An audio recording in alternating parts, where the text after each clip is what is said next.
Welcome to Art Bazaar, a podcast that chats with artists of all types to explore the depths of creativity.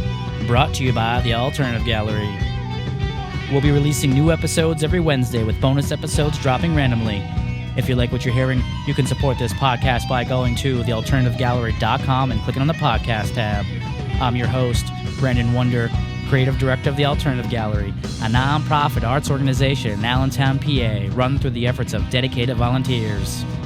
On this episode of Art Bazaar, I'm joined by fellow AG members Rob Riegel and Chris P. Jones.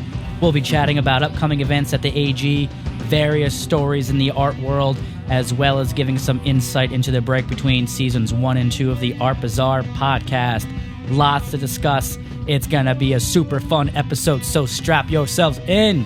Rob Riegel, Chris P. Jones. Hello, boys. Hello, what's going on? Chris Jones was just fighting traffic. How was that, Jonesy? It was horrible. It was horrible. 45 minutes to get here from Alberta. Now you have a tasty beverage to chill yourself out here. Yeah, I gotta chill out. So I wanted to do this episode with the AG crew members because, I feel like in a perfect world, I would do, and I've said this before in the podcast, I would do 2 episodes a week. One episode that's focused on like an artist or like someone that has some kind of cool project coming up that we want to shine a light on. But there's also so many things out there to discuss, which I feel aren't always appropriate to do in those episodes because you want to keep the focus on that artist and what it is they're doing. So in an ideal world, we would do one episode of like that one-on-one focused artist and an episode of us kind of just talking about things. And I would have liked to have done this episode before the last 2, but between me traveling and I came back and immediately spent 3 weeks on the roof, we didn't get to do that. So we're doing this kind of out of order. The break that we ended up taking was unexpected. It's a scheduling issue that started it, and it just kept snowballing from there. And the break was actually good for me. I don't know, how was your guys' summer, by the way? You have a good summer? It was good, eventful, a lot of things. Yeah, you were running around all kinds of different places. I saw Chris Jones. Yes. Yeah, it wasn't too bad. Not too bad. Not as, eventful and jam-packed as I would have liked it to have been, but, it was good. We're going to make up for that in the fall and winter here with our crazy schedule coming up, it seems. Yeah.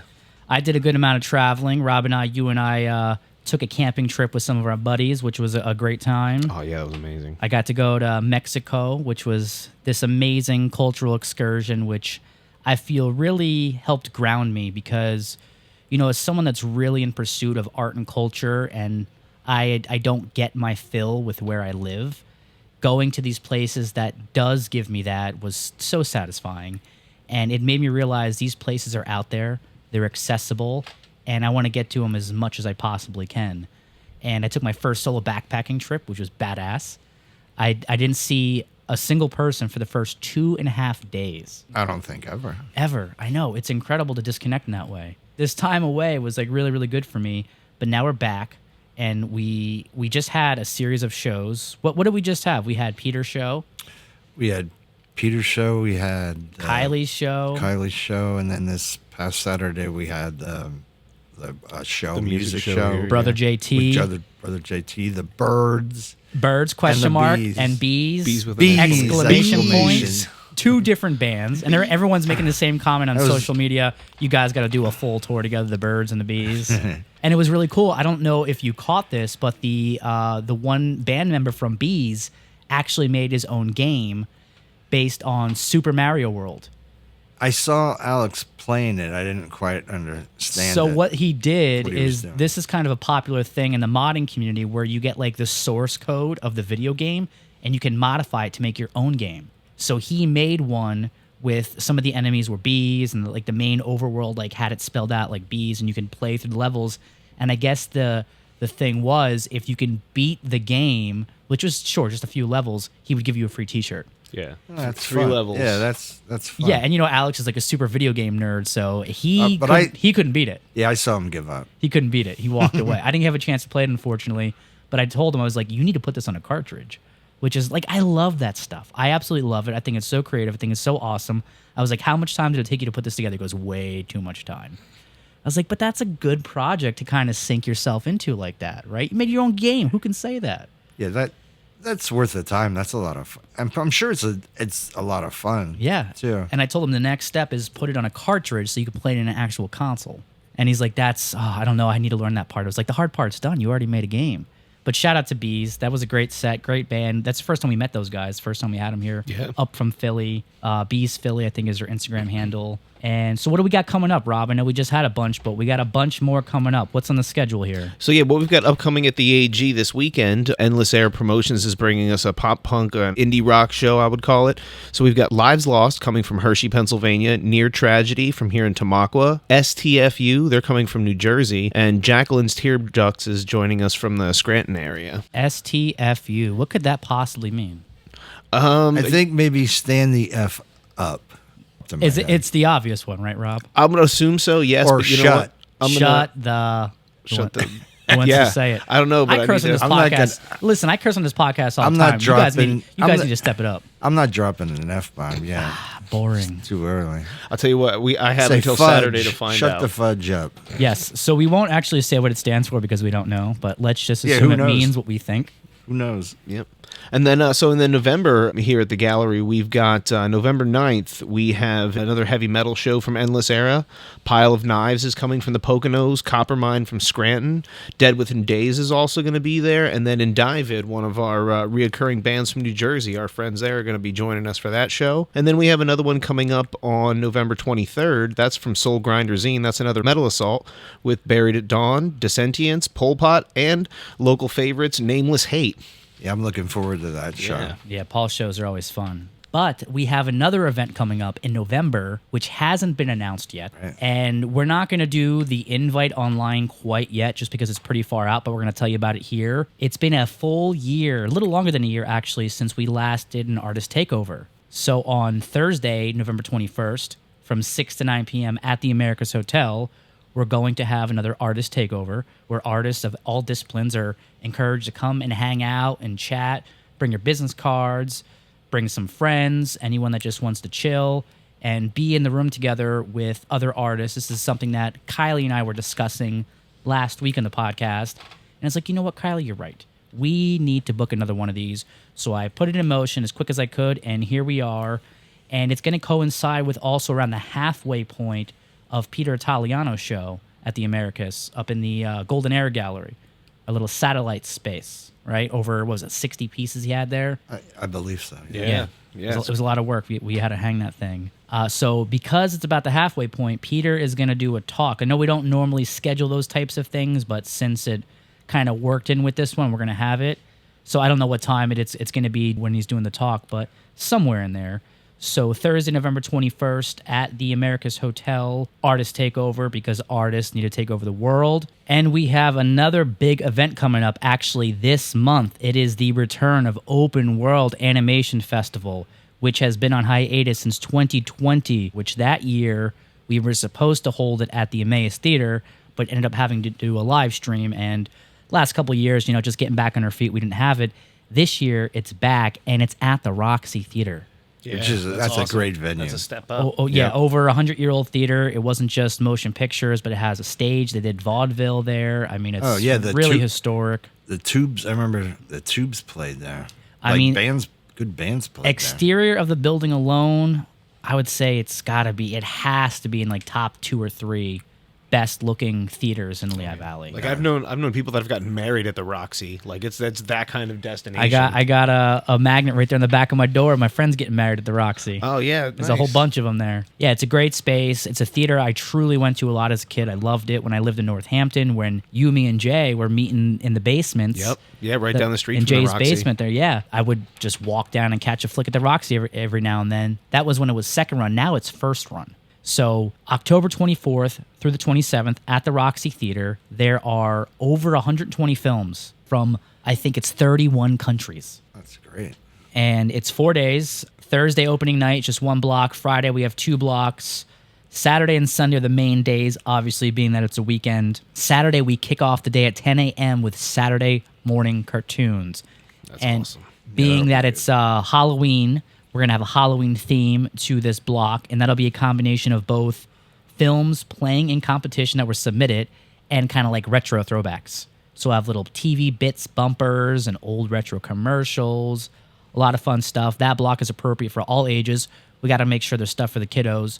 We do have late night blocks. Late night, meaning like 9, 10 p.m., not like super late, 1 a.m., anything like that. But those blocks on Friday and Saturday are for more of the non-family friendly things. Those blocks are very much considered R rating, and we got some really insane stuff this year. Some really world-class films. Tickets are available now.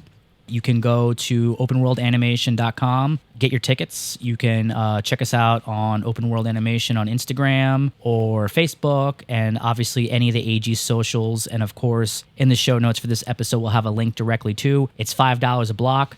Friday, Saturday, Sunday. If you want a day pass, $10 get you in everything all day long. Or if you're a super fan and you want to go to as much as possible for $25, get you into every single block of programming for all 4 days. And another big thing on Saturday too is immediately after the Saturday morning cartoons, right down the street of the Gin Mill, we have VR animation. We actually have films that were made for virtual reality, and we'll have some headsets displaying these along with the retro arcade at the same time at the Gin Mill. Nice. And that's going to be, great. that's official. That's noon to 4 p.m.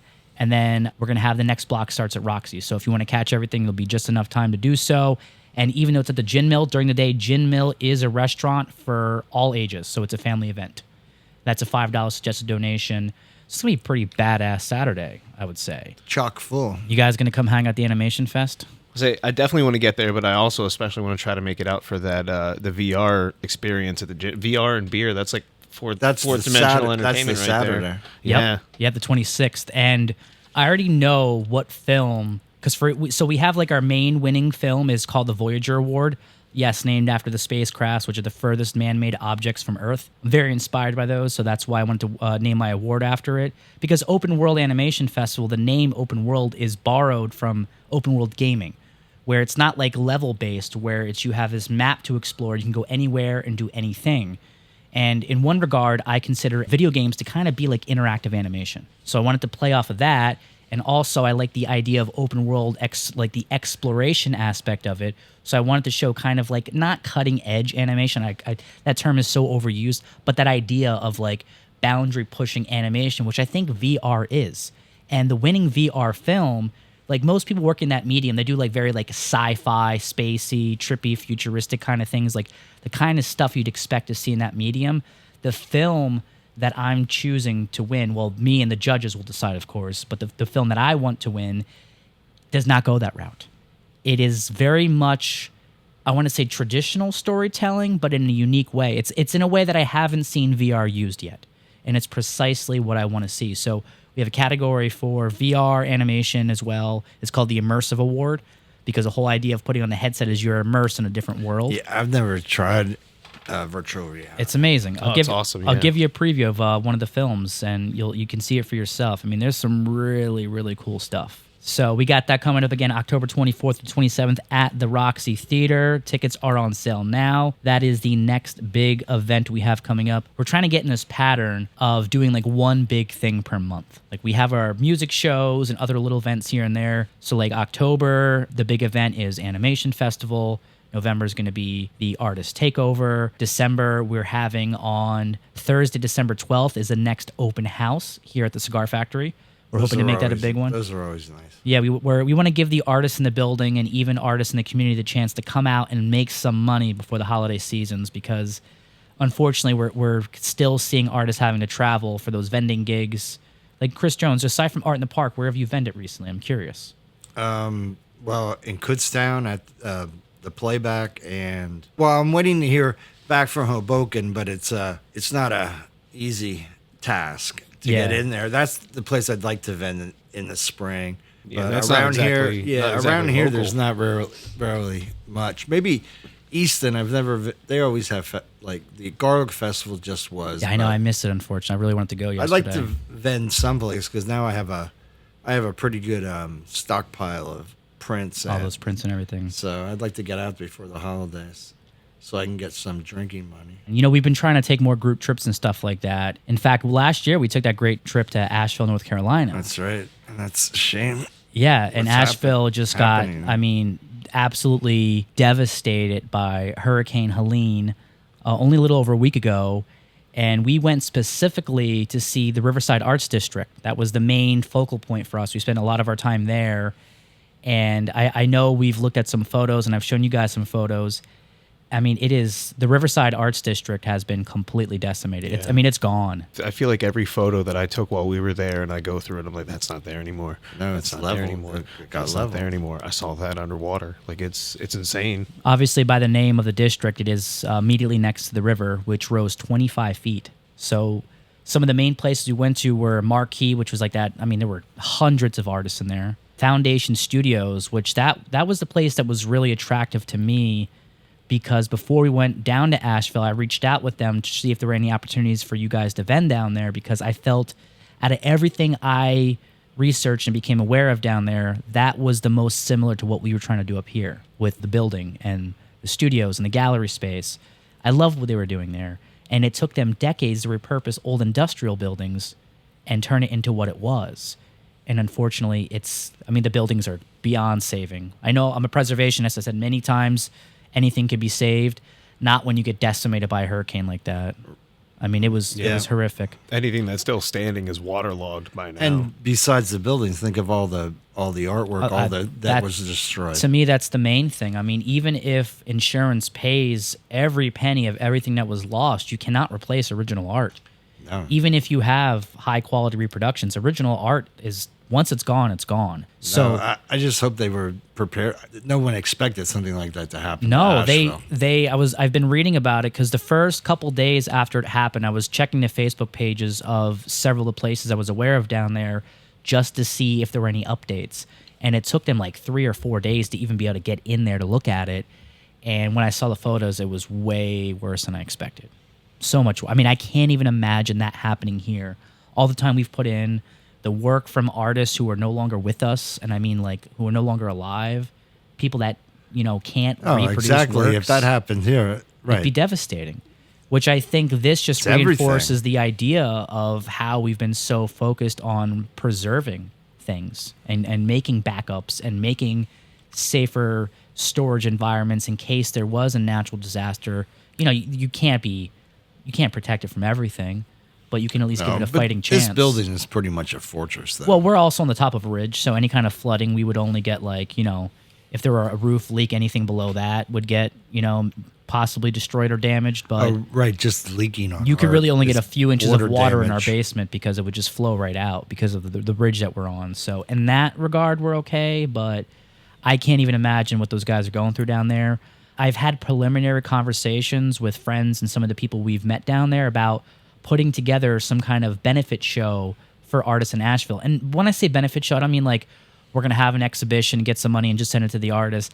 I want to bring up the artists from Asheville, and I want to host them here, because I'm trying to put myself in their shoes, and I would love to have people that I didn't know or barely knew reaching out to me and being like, hey, we feel you. You're not alone in this. Let our space be your space. And I want to actually work together with other organizations and galleries, maybe nationwide, because it's going to take them years to rebuild down there. Years. I don't know what they're going to do in the meantime.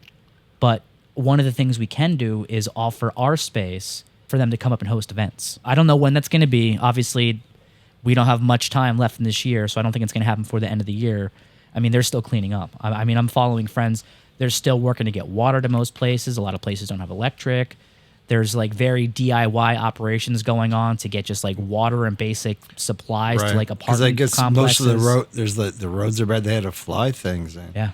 And we've been there. We know how high those mountains are. I know. Yeah. Yeah, no, it's really devastating. So truly, our hearts go out to everyone in Asheville, not just the artists, but everyone who was affected, had their property or homes destroyed, lost loved ones. I mean, there's still over 1,000 people missing. That's horrible. I can't even imagine what those families are going through. So, and no one expected a storm like that to hit Asheville. That's what I was saying. It's the other places you have a warning and everybody leaves because you're used to it. Yeah. But they didn't. They don't have they the didn't see it infrastructure. Now there's coming. another major hurricane. It's not going to hit Asheville, but it's about to clobber Florida. It went from a category. Milton. It went from a category 2 to a category 5 hurricane in a few hours. So now they're talking about mass evacuations of Florida. So it's this stuff, it's no joke. And unfortunately, we're very susceptible to environmental catastrophe. So No, these storms are just wiping things out. yeah, Leveling them. even with precaution, you can't really battle nature that much. So, But there actually is a Kickstarter campaign going right now for Asheville Artists. We'll link it in the show notes here. But if anybody who wants to look it up in the meantime, it's called the Asheville Artists Flood Collection. And they offer, at the $20 level, they have like a card deck with art prints from some of the artists whose works were lost. And the $50 level, they actually offer a book, one coffee table book at the $50 level. I guess a coffee table book has just images of artwork that was lost. And they have various different levels going all the way up to, I think, $1,000. Their goal is $15,000. They've already raised over $13,000 as of Monday, October 7th. So there's a lot of support for it. I know I'm definitely going to donate, even if it's just at the $20 level, whatever I can give. I'd like to get that coffee table book, though. Just because I like books. I mean, look at my office here. That's right. So, again, the Asheville Artists Flood Collection, whatever we could do to help these artists right now. Absolutely. Right? I mean, because we saw how great of a city it was and some of the issues they were facing. And, you know, I'll kind of be honest, I'm a little concerned. Part of me feels like everything will be okay because people like us only went down to Asheville because of the Arts District. So there is a lot of steady tourism because of it. My concern, and I know I've said this to Rob, you know there's people out there, developers, who are just waiting for something like this to happen, to snatch up that land and do who knows what with it. I'm hoping it's safe and they will rebuild, but I have my concerns.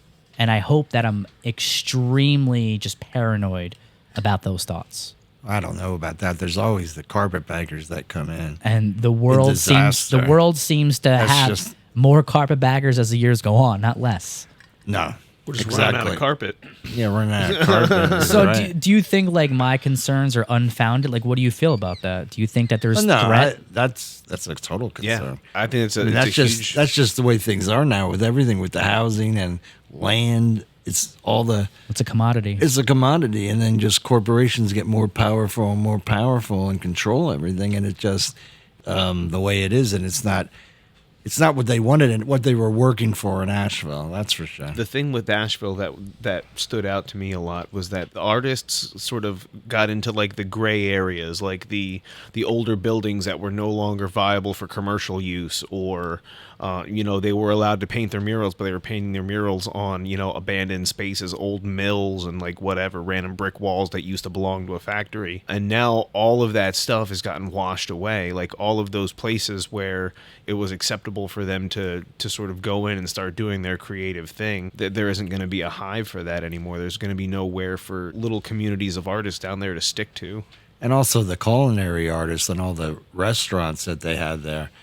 I mean, it's tough enough to do that and then get knocked out like that. Well, they had that start back up. They had that little independent theater down there, the Grail Movie House. Yeah, that was good. Yeah, that was nice. And the thing is with those buildings, like, you didn't notice it so much while seeing them in person, but seeing like the post-destruction images, those are mainly just like cinder block buildings with a tin roof. And I don't think anybody thought much of that, because if you look, like, they didn't call that a 100-year flood. They didn't call it a 200-year flood.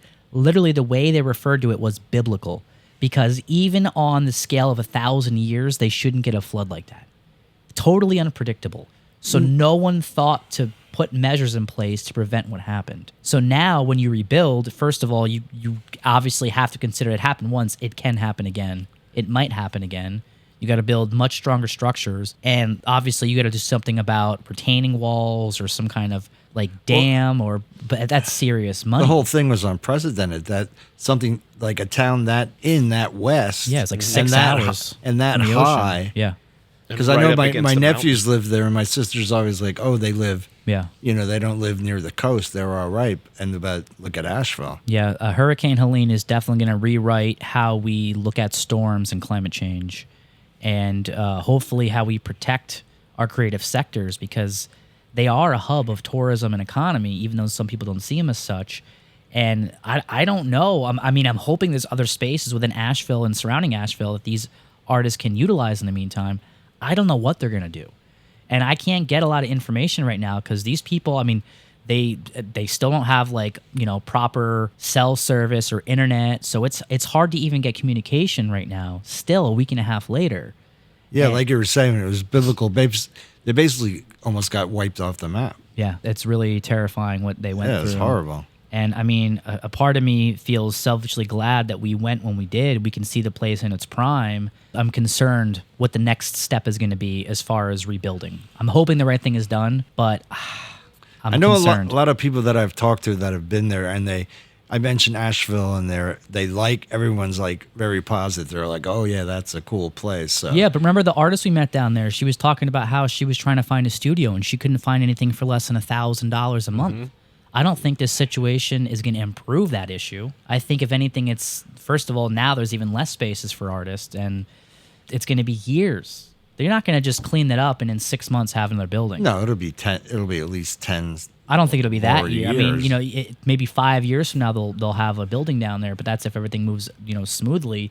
But that's a lot of time. And I think they're going to be fighting those landowners' temptations to rebuild with apartment blocks instead of, creative spaces, places they're going to be able to use to just create like their work. And plus, this is like so hard to do in the first place, and then I lose everything. Yeah. I'm just gonna take somebody is gonna offer me a lot of money for this property. I'm just gonna take and get the hell out of it. Well, one of the things I noticed there is that, the River Arts District was like, not that, I don't want to say disconnected, like they weren't working together, but it was like there was a long stretch and only pieces of it were actually art. And there were like undeveloped parcels or parcels that were being used for industry or just standalone businesses, which obviously all that's gone now. Everything got wiped out. I don't know what can be salvaged. For the photos that I saw, I don't think anything can be salvaged. But, these guys went in and one by one found these old buildings that no one cared about and repurposed them. Well, we know that you can do that with old buildings. You can't really get away with that with new construction. Because with new construction, you got to pay off that money. There's a lot of overhead you got to pay off.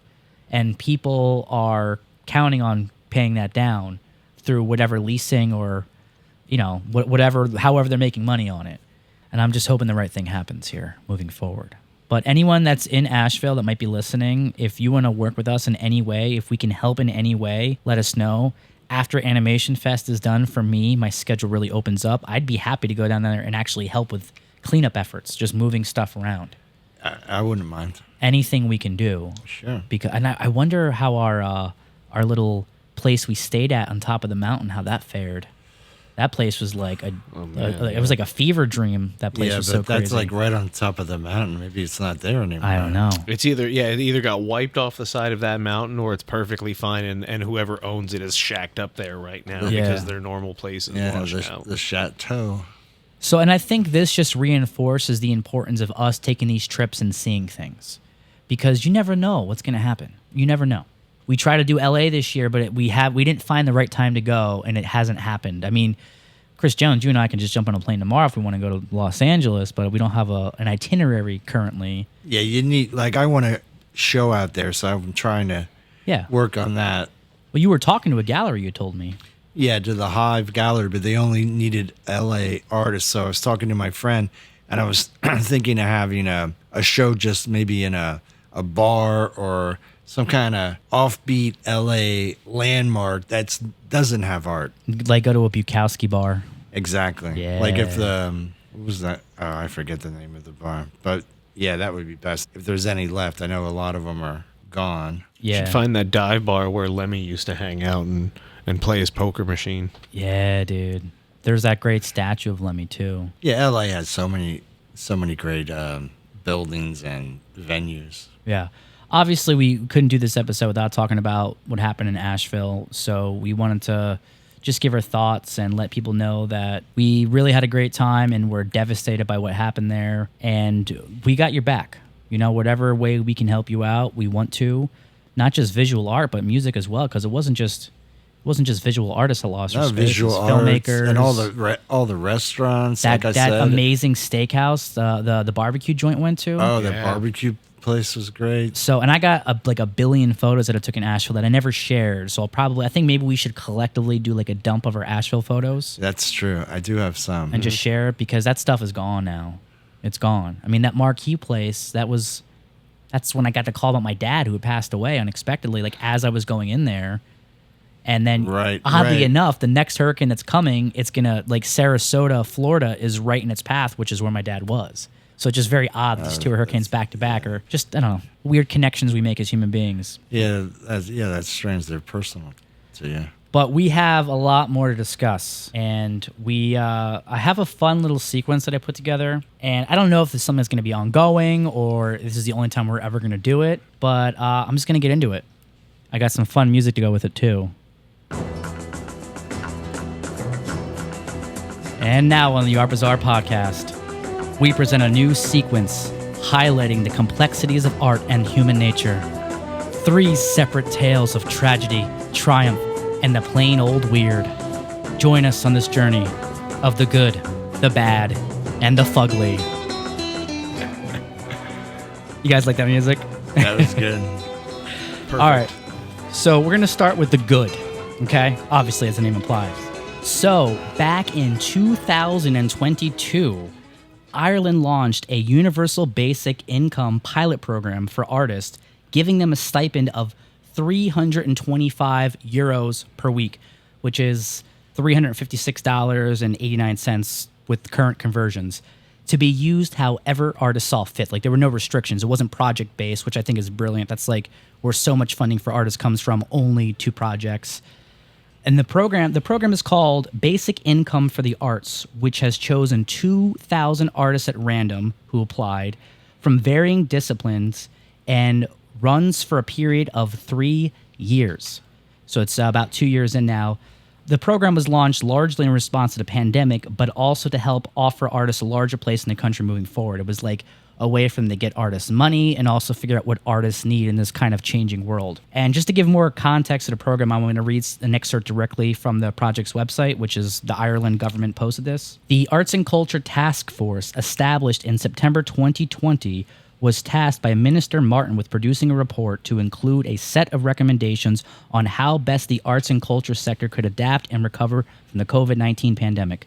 The number 1 recommendation from the task force report, Life Worth Living report, was to pilot a basic income scheme, they call them schemes there, which I think is great, for a 3-year period in the arts, culture, audiovisual, and live performance and event sectors. As part of the National Economic Recovery Plan launched on June 1st, 2021, Minister Martin secured a commitment from government for a basic income pilot scheme for artists. And they allocated 25 million euros as part of the 2020 budget to provide the launch of the pilot scheme.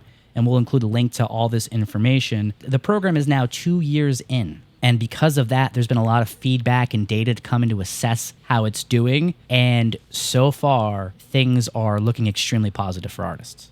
It's looking really, really great. So officials noted that 40% of the money from the program was being spent directly on costs associated with that artist's specific practice, whether that be materials, marketing, studio costs, anything of that nature. So 40% of the money the government's giving them is going directly into just paying for their artwork, essentially. The other 60% is, I guess, living expenses and whatever they want to spend it on, right? So it was kind of an experiment of not telling them what to spend it on just to see how people would spend it. Artists, on average, are spending 8 hours more per week working on their practice and spending fewer hours working another job. In some cases, artists have been able to quit their jobs entirely and focus on their work. Obviously, these benefits are just the tip of the iceberg for the positive impact the program has had on many artists. It's already led the Ireland government to want to continue the program in a larger way moving forward. And economists have also noted that an investment in the artist is clearly an investment in the country. So they ask people, not just in the government who are part of this program, but economists from different universities, if they thought this was a worthwhile thing to invest in. And I know some people will question, well, is this good? Universal basic income is bad. But I think what really came out of this is the way the government there is now paying attention to artists. What's your thought on this, Rob? What's your thought on the program? I mean, I'm all for it, and I think that one of the beneficial things that we lost with a feudal society is that whoever the local king or duke or whoever was, they would basically pay for artists to just exist in their presence in their kingdom and create artwork to better the kingdom. I don't know why we got rid of that concept. We threw the baby out with the bathwater on that one. The feudal system is also where we got the term landlord. Right. And also then it was mostly, they'd be paid for, it was all religious art. Religious art. Art. Yeah.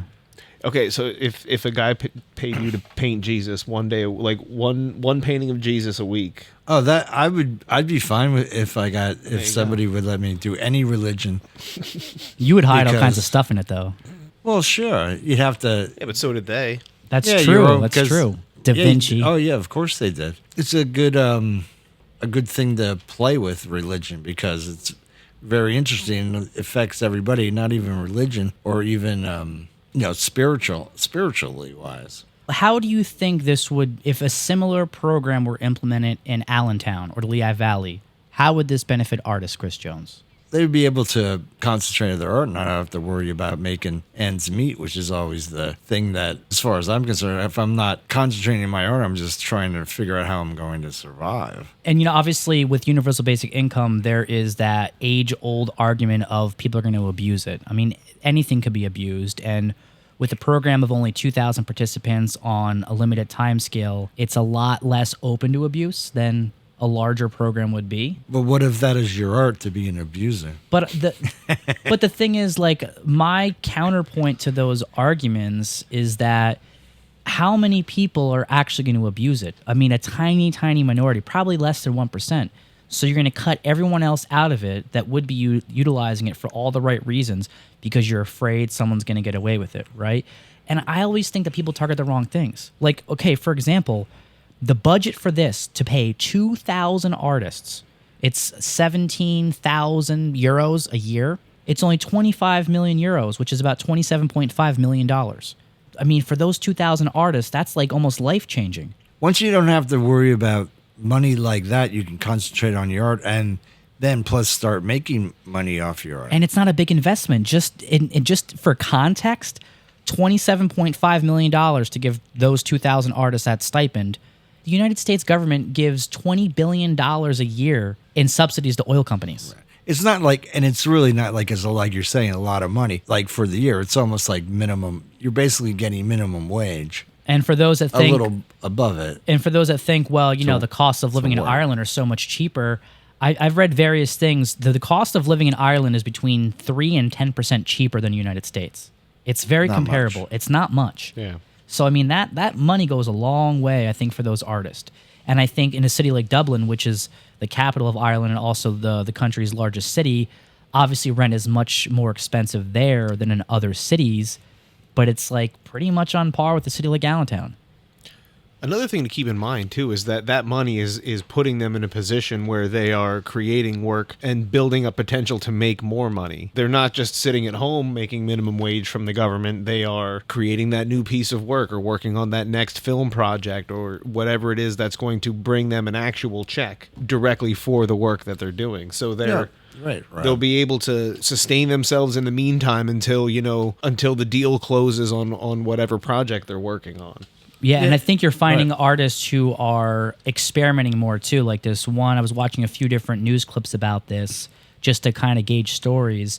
There was this one artist who was a painter who was going to make a short film for the first time.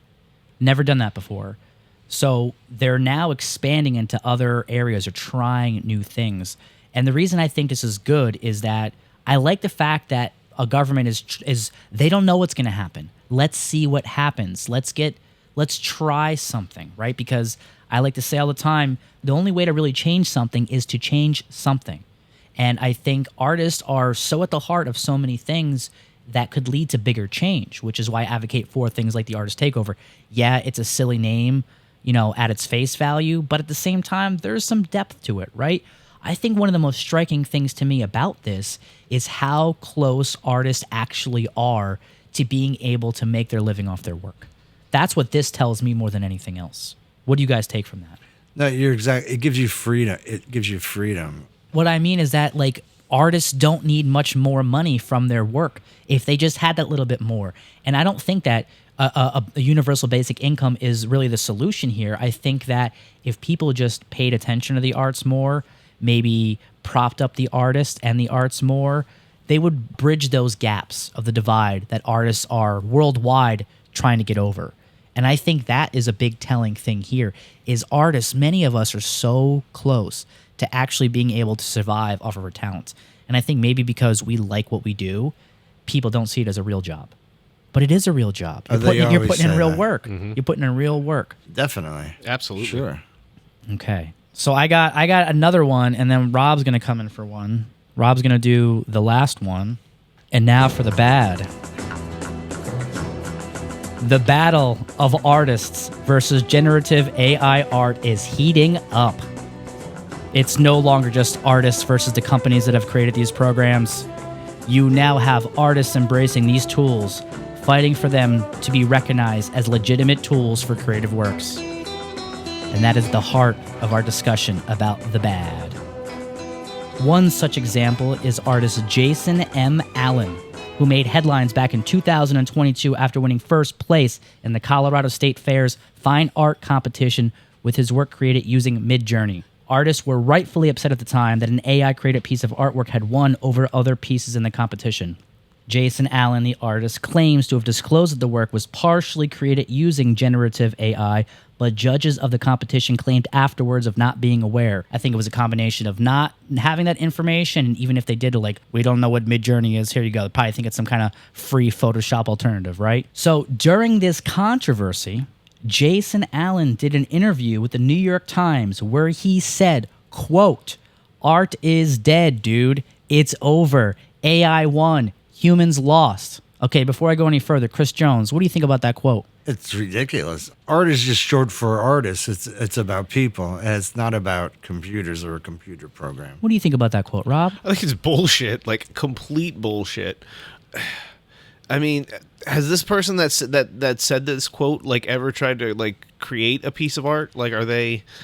So I'm guessing no. And I actually cringe every time I refer to him as artist, but it's just more of a technical thing to get through this conversation. But here's where it starts to get juicy. We're not even at the good part yet, okay? An article that Vice wrote about this referred to it as unironically mad, that the artist was unironically mad. Since 2022, Jason Allen has been fighting to get his AI works copyrighted through the U.S. Copyright Office, which has continually denied the copyright due to the basic principle that using AI-generated images lack, quote, human authorship. These are the basic founding principles of what constitutes copyright in the United States. Obviously, these things are going to have to be reassessed and potentially change now with the growing AI trend and all these other technological advancements.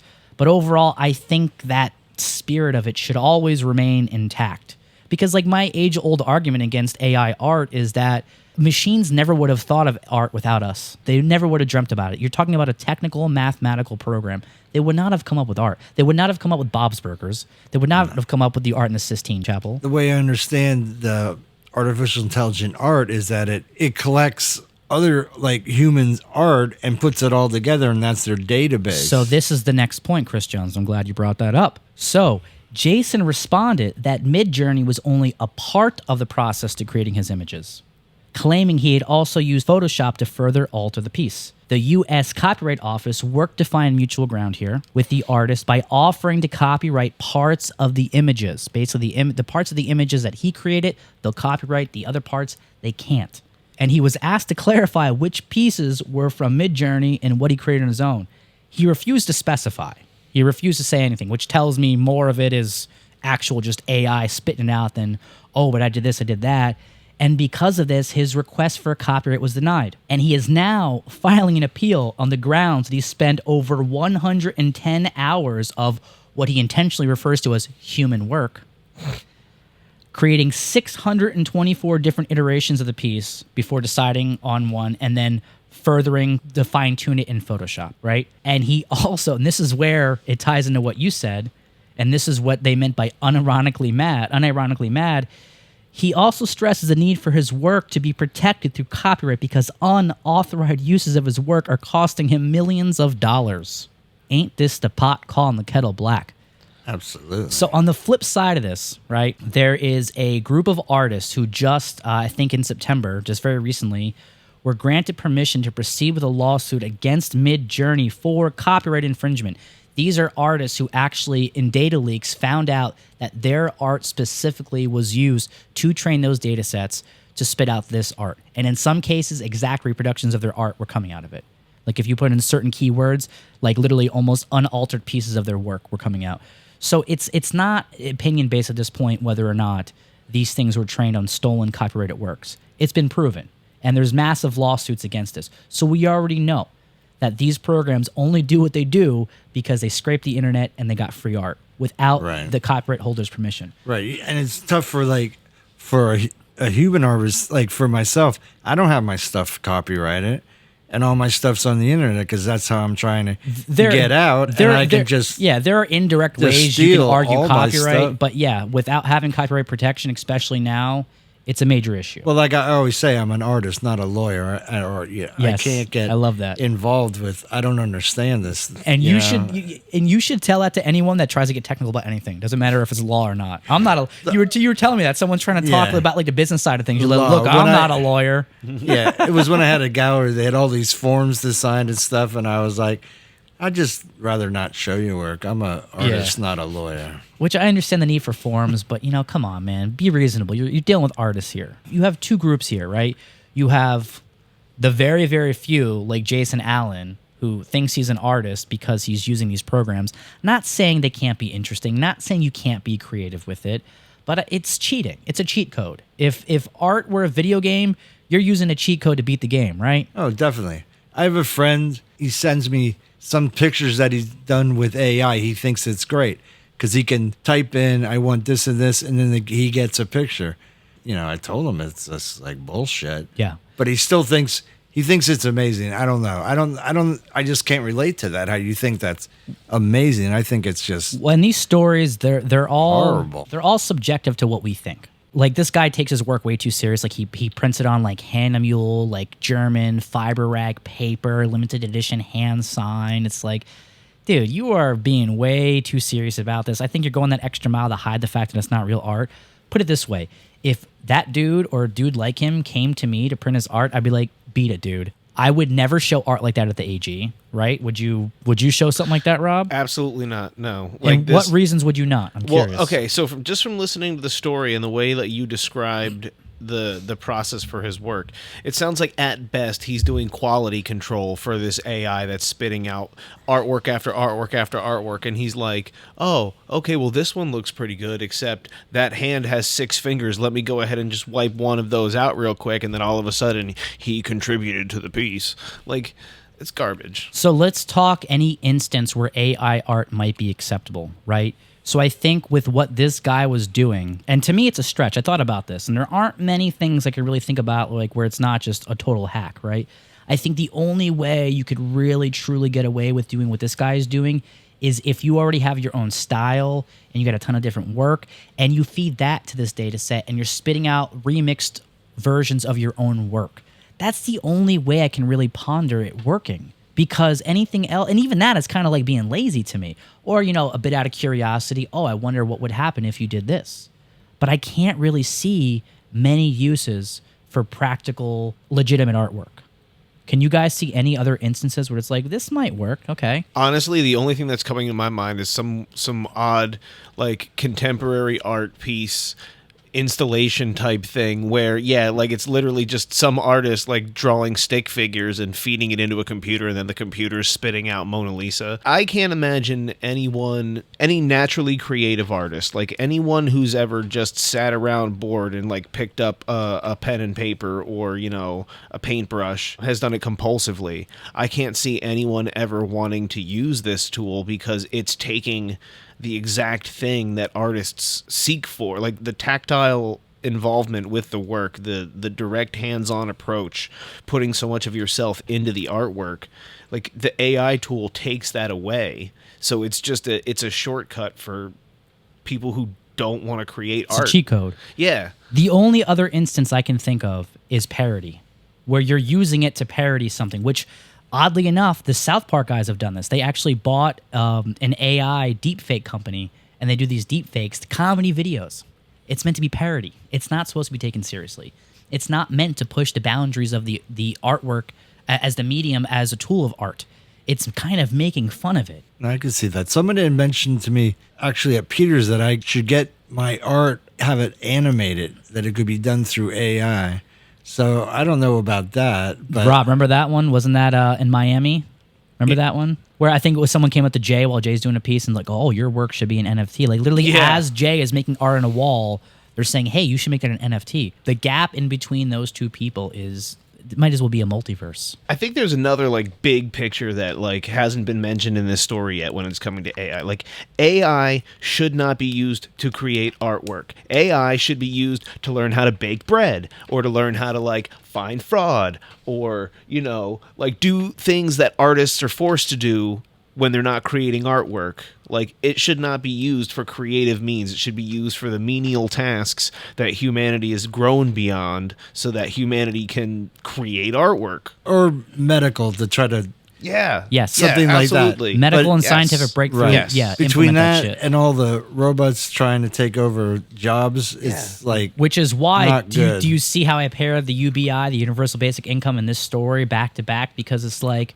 Not like I think that UBI can work, but I understand how it can be abused. But I think now in the age of automation, not just for regular labor jobs, but also for the arts, it's going to become more and more scarce to actually be able to make a survivable income on these if things continue in this direction. Right, like the dock workers striked most of it because they didn't want to be replaced by by robots. That's the same thing that Hollywood dealt with last year with the writer's strike, man. Almost verbatim. Same exact thing. Why they wouldn't credit AI with a writing credit, because it has to be the work of a human being, human authorship.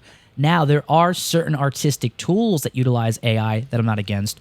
One of them is in Photoshop. Remember how, like, say you want to select a person and take them out of the background, right? It's a little bit tedious to go around that person, and who cares if someone's removing the background more easily? That's whatever for me. Fucking do that, right? Another thing that I think is really good is upscaling. Take some of these older cameras or older images, or in cases like I've had hard drive crashes, I've had a laptop stolen, and maybe I only have a low quality version of a certain image. Using an AI program to interpret, could see that is fine. That is because totally fine. Say, like when I first was starting out, I was taking photographs of my Correct. stuff, and then some of them didn't come out too good. But you could give it to a program, and it could make your original art better, just in that respect. Not even make it better, just make it more suitable for something like printing. Like if we can take one of those images, it's not changing the style, it's not changing anything of it. It's like using I'm saying, a like you mathematical find, equation. like you did this piece of art, and you only got a Polaroid of it, and not a good photo, and you give it to this program, and then it looks like the original piece that you originally did. Yeah. Instead of being a little Polaroid photo that you can't. And I think it's an show. important conversation to have, and I don't want it to just be so one-sided where it's strictly against AI and art, because I think there are uses for it in certain tools. But the way this guy is saying is basically anyone that's against it just doesn't understand it. We understand, and it's like you're never going to get the copyright, dude. It's never going to happen because literally the company used stolen artwork. I mean, how do you justify that? If anything, this guy is lucky he's not being sued by these artists too. He claims to be losing millions of dollars, which he has like 350 followers on Instagram. It's like, where are you supposed to be making these millions of dollars, dude?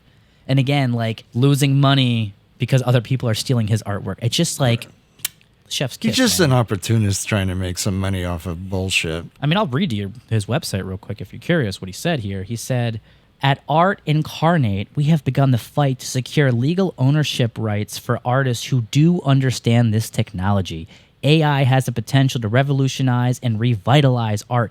I didn't know art was in need of a revolution. Did you? No.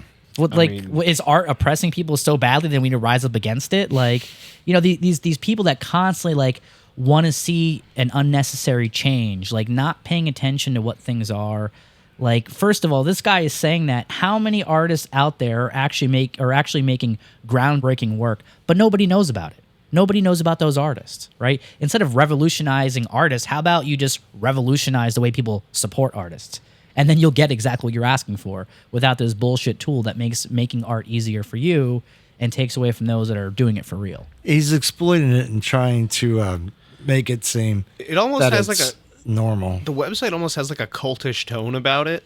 Like I'm getting the same vibes I would get from like a website about someone who believes that like marrying inanimate objects is like perfectly natural. Like it reminds me of the Ian Malcolm quote from Jurassic Park, standing on the shoulders of geniuses. Like this guy is like basically taking hundreds of years of artists' work and just like, oh, I spent 110 human hours. Like, I'd like to specify that, but that's the bad. So Rob has our last story. All right, so our story of the Fugly today. An artist at a private exhibition of his work gets one of his pieces smashed, but it's not the first time. And, to boot, he's usually the guy smashing his own work, but not this time.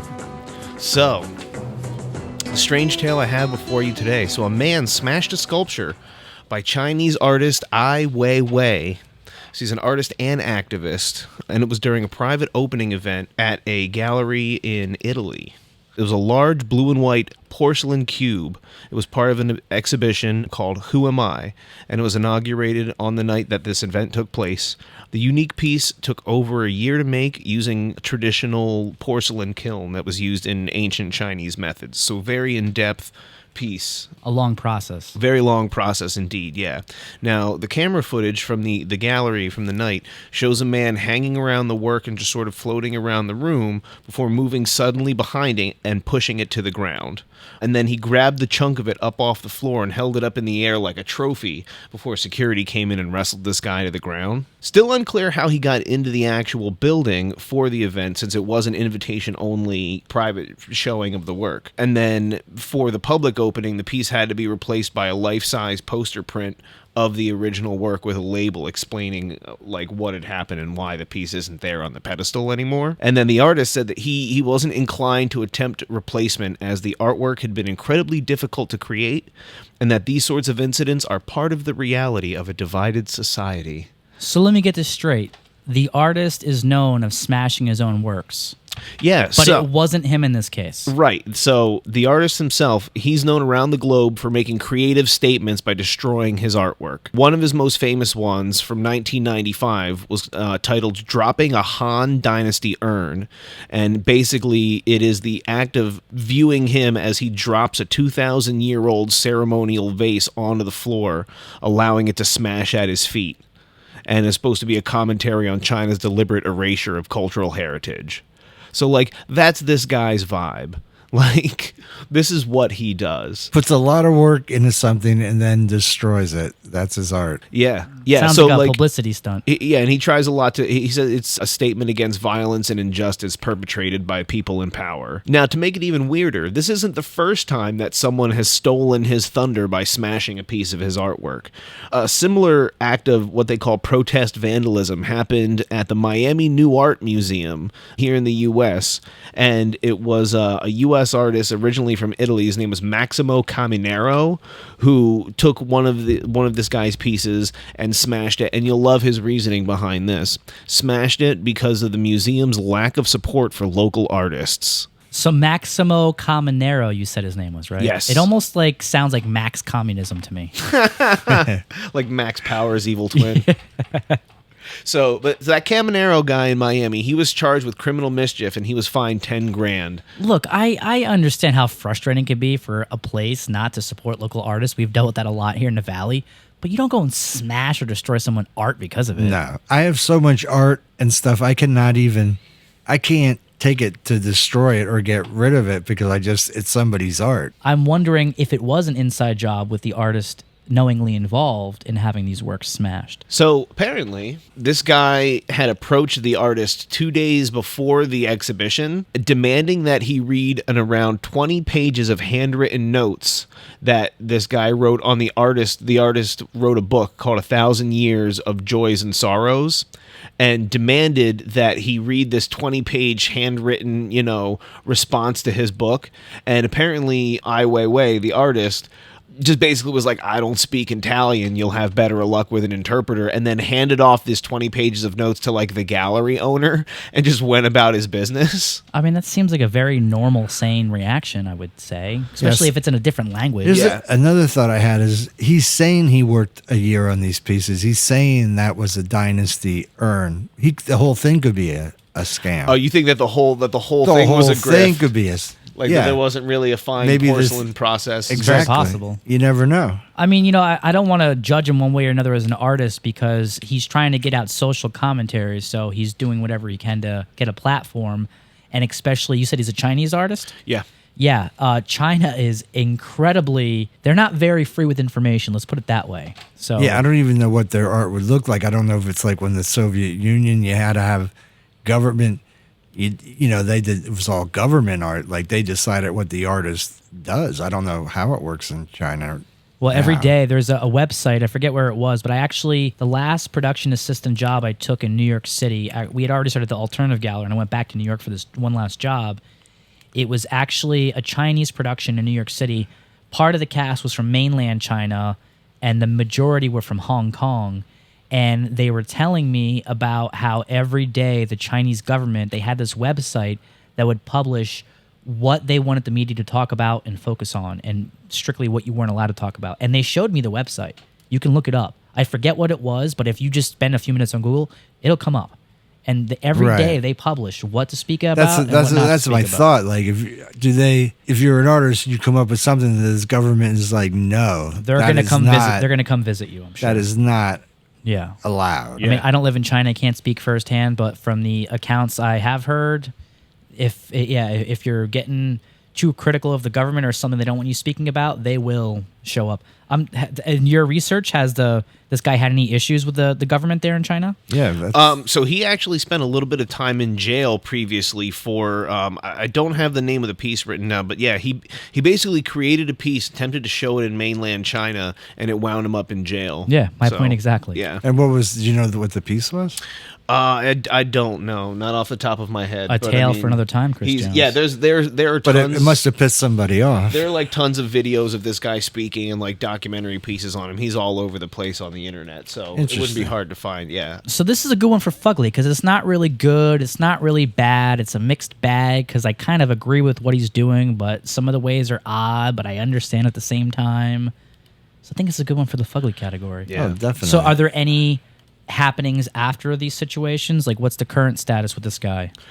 So I mean, yeah. So last it left off was when the exhibit opening with the poster in place of the original work, but they did catch the guy that smashed the piece. Turned out to be a 57-year-old Czech man from so the Czech Republic. Yeah. Who considers himself an artist, although apparently, according to the guy that ran the gallery where this whole event went down, that this guy is well known for targeting works of art in the past. Like he's been identified as the same guy who allegedly, let's see, I don't have the year, but allegedly climbed a statue in Florence, Italy, in the Piazza della Signoria. I don't know if I said that right. Close enough. But That's he good. basically he went to this plaza in Florence, Italy, and climbed this giant statue buck naked. Yeah. So is widely known in the Italian art world as a habitual troublemaker seeking attention by damaging artists' works and monuments. Yeah, if this So guy, that's if his somebody art. did this shit in Allentown, dude, I would fucking... Yeah, he's like the King Allentown of Italy, is what it sounds like. That's what I'm saying. It's like his art is Thank being God. an asshole. And I think we have That's my douchebags art. here. That guy is awful, man. Yeah. No, that's terrible. No matter what the issue is, man, there's better ways to handle it than that. I mean, there are some things I seriously disagree with. And I'm not totally against the destruction of personal property. But that's just crossing a line for no reason. The guy has no real motive behind it aside from, I don't know, I guess he's after attention. That's what it seems like. Maybe Yeah, he's like a failed artist trying to attack other artists. Right. That to me is it seems partially jealousy and partially being like an attention grabbing And does he do his art besides destroying other people's art? Maybe that's his art. He calls himself Or an is that artist. his Yeah, art? he said he What calls kind? himself an artist, but they didn't really specify. But he doesn't have you any- know who else calls himself an artist? Jason M. Allen. Oh my God, yeah. One of these two guys, they should hang out and collaborate. Yeah, they should do a collab. This Alan guy should make an AI piece of artwork so that this guy can tear it apart. So the Miami one was the most recent one then, right? The Italy one, Italy. with the cube smashing. Yeah, the Miami one. That one was doesn't say what year, but it was previous to this. Yeah. All right, so what we have to do now is we need to find a photo of this art smasher and print it out and make sure that if he ever comes here, he's not let in. We'll put Put a it right on the sign front door. up. A sign Yeah. is up. So is that the end of your Fugly story then? That's pretty much all I've got. Yeah. Now, oddly enough, I did find an Instagram with the name of the art smasher on it. Don't know if it's necessarily the same guy, but looks very like almost Barnaby Rue, but through a foggy lens. So that may or may not be the art of the guy that You're right. It does look. Maybe it is Barnaby Rue. that's. Has Barnaby been in Italy lately? Right. He is a world traveler. He's leaving a double life in the okay. Czech Republic. Yeah, so maybe this is his art? I don't know. So, I mean, I kind of like this concept of doing the 3 stories, and I think we should visit nice. again in the future. Sure. Thank you, Rob, for your Fugly one. Hey, anytime. And now, Chris Jones, now that you know about it, you could bring a Fugly story. I'm sure I could think of a good one. You were suited for those Fugly stories because you like the weird and the odd. Odd is my favorite thing. So there is one more show I want to mention. It's not here at the Alternative Gallery, but Peter Italiano, who just had his solo exhibition at the Americus Hotel a week and a half ago, he's part of a group show up in Brooklyn. The show is called A Portraiture Exhibition. It's actually at a new space in Bushwick called the Botanica Grove, located at 64 Grove Street in Brooklyn. And the exhibition opening is Friday, October 11th, so this week, from 6:30 to 10 p.m. And the exhibition is on display from October 11th to the 20th. So they just opened up this year, brand new space. Very curious to check it out. Their website is botanicagrovebk.com and on IG at Botanica Grove. Of course, it'll be in the show notes. We're talking about having a small AG group trip up there to go check out Peter's show. Hopefully both you guys can make it. I know I'm definitely going to go. And it's just nice to see Peter finally getting started here and doing shows, not just here in the Valley, but now he's going up in Brooklyn, man. And this is what we've been saying. It's great. It's great. We got to get our artists in New York and other places too. So we want to take advantage of this opportunity to support our friend and meet some cool people and support what looks like a really cool space. I don't know if you checked out photos of this. It's like multiple rooms, and it's like almost like a basement area, and there's an outdoor courtyard, and they have bands and stuff. So it looks pretty neat. Nice. You checked it out online, Rob, right? Mm-hmm. Yeah, it looks super cool. So that's this Friday, October 11th, 6:30 to 10 p.m. in Bushwick, Brooklyn, New York. And that about does it for this episode of the Art Bazaar Podcast. A big thank you to AG crew members Rob Riegel and Chris P. Jones for having me. taking the time to discuss today's array of topics. It was a great time. If you're enjoying the Art Bazaar Podcast, please help us grow by liking and subscribing to the podcast. We want to reach a worldwide audience to help bring attention to all of the amazing creators and unique folks we bring on. They certainly deserve it. And that's all for now. Thanks for listening, everyone. We'll see you next time on the Art Bazaar.